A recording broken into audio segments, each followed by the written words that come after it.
That's just so that some light can enter into the common area, which actually kind of makes the apartment a little bit nicer.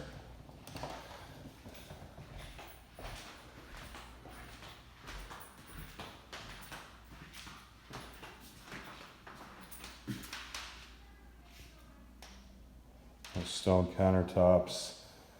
This is the second bedroom next to the kitchen, and this one's the smallest one, but it does get a good amount of light, and it can fit a queen size.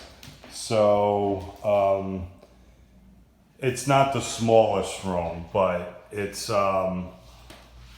pretty adequate. I mean, you could probably just charge a little bit less rent to the person who rents this particular room, but it's actually not a bad size for a New York City apartment, especially for the price of the entire apartment. And then that is the door for the apartment. And then if you turn to the side here, you get a little bit of a hallway, which is kind of nice because it stretches out the apartment and allows a lot of room separation so that the roommates are not all next to each other. And this faces the back of the building. And this is a pretty good sized room. This is, I'd say, about 6 by 10 feet. And there's some shelves that are left over from the previous tenants, but obviously those can be removed. This room also has 2 windows.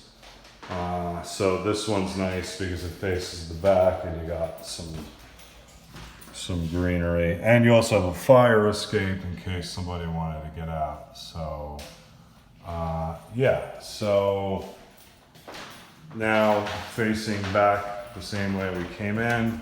I forgot to mention this is the bathroom here.